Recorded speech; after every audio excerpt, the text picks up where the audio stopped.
हम त्र्यंबकं यजामहे सुगंधिं पुष्टिवर्धनम् उर्वारुकमिव वंदनाम् मृत्युर्मोक्षयमामृतम्।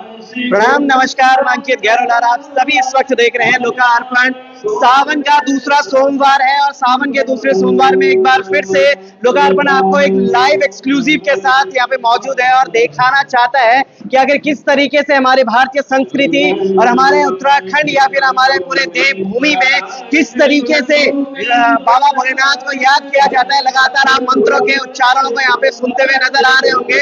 कहाँ मैं इस वक्त मौजूद हूँ, आप सभी को लग रहा होगा उत्तराखंड में मौजूद हूँ, मगर अभी मैं आपको बता दूं उत्तराखंड का ये कोई मंदिर नहीं है, ना मैं उत्तराखंड में इस वक्त मौजूद हूँ। मैं एक ऐसी जगह पे मौजूद हूँ जहाँ पर बुलाया जा रहा है मुझे और काफी समय से बोला जा रहा था कि बाबा हमारा भी कोई एक चीज दिखाई जाए। आप सभी का एक बार फिर से स्वागत करता हूँ। मैं एक बार फिर से चीजों को लेके हुए आता हूँ और आप सभी को चीजें दिखाते हुए आऊंगा। मगर ये देखिएगा जो भीड़ अभी आप देख पा रहे होंगे प्रांगण की, ये प्रांगण की भीड़ आज की नहीं बल्कि हमेशा हर बार की होती है। आज हम जानेंगे पंडित जी से कि आखिर भाई क्या कुछ खासियत होती है सावन की और क्यों मनाया जाता है। सावन के ज्यादा जुड़ते रहिएगा। जितना ज्यादा आप जुड़ते रहेंगे उतने ज्यादा आपको तमाम चीजें दिखाता रहूंगा। मैं कैमरामैन चाहूंगा थोड़ा आगे आइए, दिखाने का प्रयास कीजिए किस तरीके का यहाँ पे माहौल चल रहा है और क्या कुछ हो रहा है। आप सभी से मेरा निवेदन, अगर आवाज आ रही है तो आप मुझे कमेंट सेक्शन में जरूर बताएं कि हाँ सर आपकी आवाज आ रही है। जितने भी लोग अभी जुड़े हुए हैं, थोड़ा सा नेटवर्क का इशू जरूर होता है, मगर अब चलेंगे पंडित जी के पास और समझेंगे। मगर क्योंकि पहले उन्हें बताएंगे ये जरूर कि भाई हाँ उनकी जो आवाज है कितनी सुंदर है। और मिलते हैं, दिखेगा तमाम हमारे पंडित पुरोहित जो भी कहेंगे वो सब लोग यहाँ पे मौजूद हैं। और इस वक्त मैं चंडीगढ़ दड़वा में मौजूद हूँ। दरिया बोलते हैं यहाँ के लिए। बाकी सारी जानकारी पंडित जी से लेंगे, क्या कुछ है यहाँ की खासियत और क्यों बाबा भोलेनाथ के पास इतना जो जमावड़ा लगा हुआ है वो क्यों लगा रहा है। क्या हर दिन ऐसी लगा रहता है, क्या हर सावन का सोमवार के दिन का ही काम होता है या फिर प्रत्येक महीने के हर एक सोमवार के दिन ऐसी कुछ भीड़ लगी रहती है। बात करेंगे पंडित जी से। सबसे पहले प्रणाम पंडित जी, आपकी आवाज बहुत सुंदर है, अभी बहुत लोगों ने कमेंट भी किया है और बहुत अच्छी लगी, मधुर कर देती है, घुलने में मजबूर कर देती है। सबसे पहले मैं आपका स्वागत करता हूं लोकार्पण में एक बार। बहुत बहुत स्वागत है आपका। बहुत बहुत धन्यवाद आपका। पहले आप अपना परिचय दीजिए थोड़ा। मैं हरीश प्रसाद गहलोत, मैं चंडीगढ़ में श्री सिद्ध शिव मंदिर में एक पुजारी के तौर पर यहाँ पर पदासीन हूँ। हमारा यह मंदिर सिद्ध इसलिए है कि यहाँ पर कुछ सिद्धियाँ हैं, जिस सिद्धियों के द्वारा यहाँ पर भगवान शंकर जी की स्थापना हुई। एक जैन परिवार के द्वारा हमारे इस सनातन धर्म को, इस सनातन धर्म के मंदिर को स्थापित किया गया, तो कुछ विशेषता रही होगी इसलिए, क्योंकि यहाँ पर उनके एक बहुत बड़ी ज़मीन थी और जहाँ पर भी वह खोद रहे थे तो वहाँ नाग देवता अपना दर्शन दे रहे थे। उनको कहीं पर भी यह ज़मीन खोदने नहीं दे रहे थे। तब उनको किसी ने सलाह दी कि यहाँ पर भगवान शंकर जी का स्थान बनाओ और वहाँ पर समस्त नाग देवताओं का वास होएगा, तो आप सारी ज़मीन को आप बेच सकते हैं। तो उन्होंने इसी प्रकार से यहाँ पर इस मंदिर को बनाया। इस दिव्य मंदिर को बना करके यहाँ पर नागेश्वर भगवान के रूप में भगवान भोलेनाथ विराजमान है। तो सभी भक्तजन यहाँ पर श्रद्धा के साथ में आते हैं और जल चढ़ाते हैं, सबकी मनोकामना पूर्ण भी होती है। कितना समय हो गया आपको यहाँ पे? मेरे को करीबन 20-22 साल हो गए इस मंदिर में बैठे हैं। पंडित जी, सवाल आता है कि सावन क्यों मनाया जाता है और सावन में सोमवार का ही दिन क्यों इतना पवित्र माना गया है? पहले श्रावण के महीने में, श्रावण इसलिए भगवान शंकर को प्रिय है क्योंकि एक बार ऐसा ही प्रश्न एक बार सनत कुमारों ने भी भगवान शंकर जी से पूछा कि हे भोलेनाथ जी, आपको श्रावण का महीना ही क्यों इतना प्रिय है। तो भगवान शंकर जी ने सनत कुमारों को जो बात कही हुई मैं आज आपसे कहता हूँ कि सनत कुमारों से जब भगवान शंकर ने कहा कि जब एक बार दक्ष प्रजापति की जो कन्या सती थी, वह सती जब यज्ञ कुंड में सती हो गई थी, तो उसके बाद सती ने राजा हिमालय के घर में जन्म लिया और जन्म लेने के बाद भगवान शंकर जी को प्राप्त करने के लिए उन्होंने इस श्रावण के महीने में ही कठोर तप किया और सोमवारी व्रत आदि या सब किया। पूरे श्रावण के महीने में बड़ा अनुष्ठान किया और भगवान शंकर जी को प्राप्त करने के लिए उन्होंने बहुत ही बड़ा ही उत्तम और दिव्य यह अनुष्ठान किया, जिसकी वजह से यहाँ पर भगवान शंकर जी प्रसन्नचित्त हुए और प्रसन्नचित्त होकर के माँ पार्वती को उन्होंने अपनाया, और माँ पार्वती जी को अपना करके तब से उन्होंने यह श्रावण का महीने को उन्होंने अपना एक प्रिय महीना समझा, और उसमें कहा कि जो भी भक्त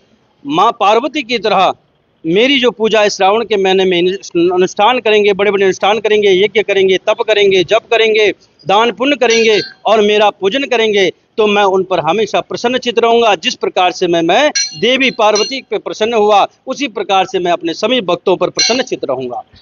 पूरा पूरा भारत वर्ष हमारा एक ऐसा देश है जहां पर हर कण कण में, हर गली गली में, हर एक जगह पर देवी देवताओं का वास जरूर होता है। चाहे हम कणों की बात करें, पत्ते की बात करें, फूल की बात करें या फिर हम हवा की बात करते हैं, तो जो हमारी आस्था बनी हुई रहती है वो हर जगह होती है। और आज ही इसी वजह से लोकार्पण आप सभी को लेके आ गया है चंडीगढ़। सोचा क्यों ना उत्तराखंड के हर देवी देवता से मैंने आपको रूबरू जरूर करवाया, तो क्यों ना चंडीगढ़ पहुंचे और चंडीगढ़ में किस तरीके से जो लोग हैं, बाहर से हैं या फिर हमारे उत्तराखंडी हैं या फिर पहाड़ मूल के रहने वाले हैं, उन सभी की आस्था किस तरीके से बनी हुई रहती है। मगर पंडित जी, एक सवाल मैं आपसे पूछूंगा।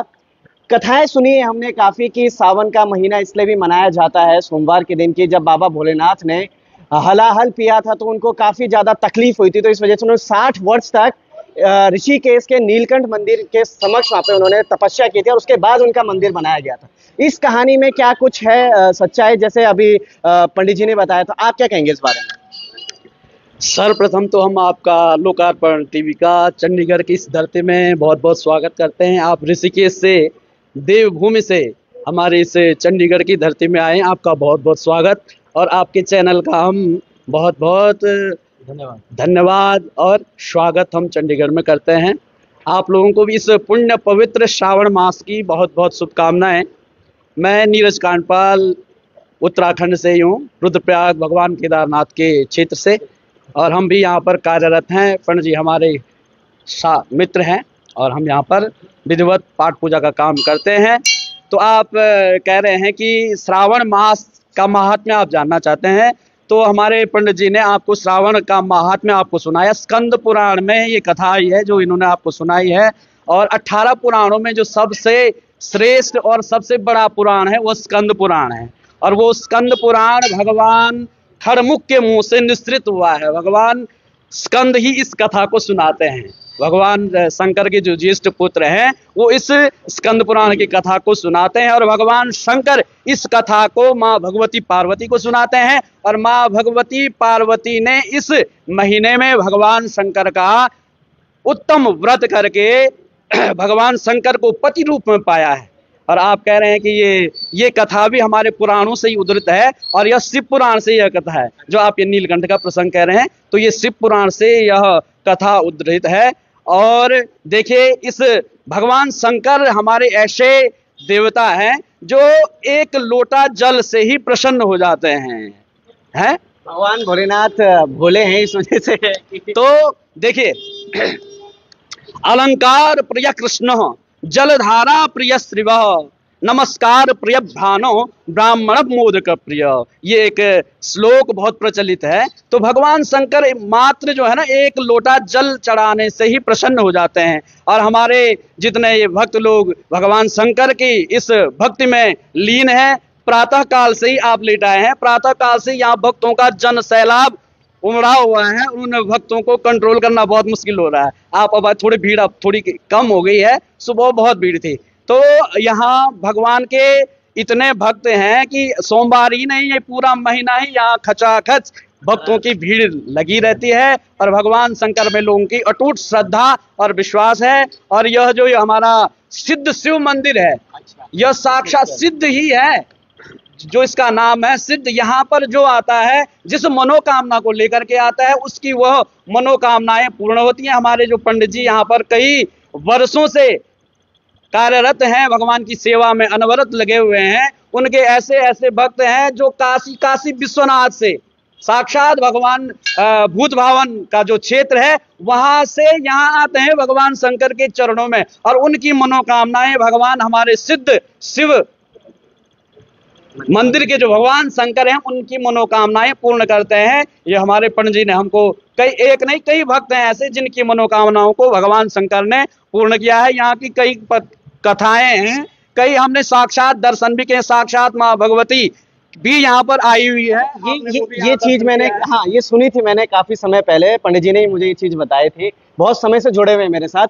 उन्होंने बताया मुझे कि हमारे मंदिर में आया कोई, हमें पता भी नहीं चला और पैरों के निशान छोड़ के चले गए, और दोनों पैरों के निशान अलग अलग साइज के थे, मतलब एक बड़ा था तो एक छोटा था। तो इस विषय में कुछ प्रकाश डाले पंडित जी। जी अच्छा है, देखो कि अब नवरात्रि का समय था और नवरात्रि के समय में नवरात्रों की पूजा हो रही थी, माता रानी की पूजा हो रही थी। सभी भक्त लोग बड़ी श्रद्धा भाव से, बड़ी श्रद्धा आस्था से यहाँ पर पूजन कर रहे थे। लेकिन जिस दिन नवमी का दिवस था, उस दिन जब यज्ञ हुआ, तो यज्ञ के उपरांत जब सब संपन्न हो गया, मंदिर बंद हो गया, मंदिर के कपाट बंद हो गए। उसके बाद जब पुनः दशहरे के दिन प्रातः काल उठ करके मंदिर खोलने आए तो देखा तो यहाँ पर कुछ पैरों के निशान थे। तो हमने अन्यथा ऐसे ले लिया कि किसी के पैरों के निशान होंगे। फिर जब सेवादार आए, उन्होंने झाड़ू पोछा किया तो कहते गुरुजी ये तो चिन्ह मिट ही नहीं रहे। जब उसमें विशेष कर देखा गया तो उसमें निशान कुछ ऐसे थे पैरों के कि जो साधारण इंसान के नहीं थे। लेकिन बहुत पब्लिक आई दर्शन करने, सब आश्चर्यचकित रहे। कई लोगों ने इसमें शोध भी किया लेकिन कोई उसका प्रमाण नहीं ढूंढ पाया कि किसके हैं। इंसान के भी नहीं लग रहे थे वो, क्योंकि इंसान के पैर तो नॉर्मल से होते हैं, जैसे सब ने अपने पैर नाप के भी देखे, लेकिन कुछ नहीं, अलग सा ही एक दृश्य था। उसे देख करके सभी आश्चर्यचकित थे। सभी लोगों ने दर्शन किए, बड़े धन्य हुए। तो यहाँ पर बड़ी ऐसी कई घटनाएं होती हैं, कई ऐसे आश्चर्यचकित जो हमें दिखता है। और यहाँ पर कई श्रद्धालु लोगों की मनोकामनाएं भी पूर्ण हुई हैं। जैसे हमारे शास्त्री जी ने बताया कि काफ़ी दूर दूर से लोग आते हैं यहाँ पे। कई लोग नागपुर से भी यहाँ पर जल चढ़ाने आते हैं। अब इस श्रावण के महीने में नागपुर से भी एक व्यक्ति ऐसा है कि जो अपने कावड़ लेकर के यहाँ चढ़ाने आता है। अच्छा। वो नागपुर से हरिद्वार जाता है, हरिद्वार से पैदल कावड़ लेकर के इस मंदिर में चढ़ाने आता है। कहता है कि मेरी सारी कामनाएं इस मंदिर से पूर्ण हुई है, इसलिए मैं अब यहाँ से, क्योंकि वो 2-3 साल यहाँ कार्यरत रहा, किसी नौकरी पे था, तो यहाँ से उसका ट्रांसफ़र हो गया तो चला गया। वहाँ से भी वो पुनः यहाँ आता है। और जैसे शास्त्री जी ने बताया काशी से भी आए, उनकी पुत्र प्राप्ति के लिए उन्होंने कई मंदिरों में जाकर काफ़ी कुछ किया। लेकिन यहाँ पर जब आए तो किसी के द्वारा उनको पता लगा तो यहाँ पर आए। तो उन्होंने भी शिवरात्रि के दिन 4 पहर का पूजन किया, पूरी रात्रि भर तपस्या की, भगवान का प्रसाद लिया। तो उस प्रसाद को दोनों पति पत्नी लिया अपनी श्रद्धा के भाव से। तो अगली शिवरात्रि के दिन वह अपने संतान को लेकर के यहाँ पर भगवान शंकर को जल चढ़ाने आए। तो ऐसी काफ़ी घटनाएं यहाँ पे, बड़ा सिद्ध मंदिर है और सभी लोगों की कामनाएं पूर्ण होती रहती। इसलिए मैं हर बार कहता हूँ अपने हर एक वीडियो में, जहाँ आस्था है वही रास्ता है। और बताइए नागपुर से हरिद्वार और हरिद्वार से यहाँ आना, मैं ज़्यादा समय नहीं लूंगा आपका, थोड़ा भक्तों से भी बात करते हैं और फिर जानते हैं। अभी आप सोच रहे होंगे कि आज भाई अंकित कहा तुम पैंट शर्ट पहन के टाई लगा के निकल जाया करते थे, आज कोट, ये बिल्कुल कुर्ता पजामा, फिर पजामा भी नहीं है, मैं तो बोल भी नहीं पा रहा, धोती है। पंडित जी ने लगाई है मेरी धोती भी, उनसे मैंने बड़ी मुश्किल से। पंडित एक श्लोक सुनना चाहूंगा मैं आपसे, एक छोटा सा जो बाबा भोलेनाथ पर आप अर्पित करना चाहिए। मेरा नाम नीरज ससवाल है, मैं ऋषिकेश आया हूँ।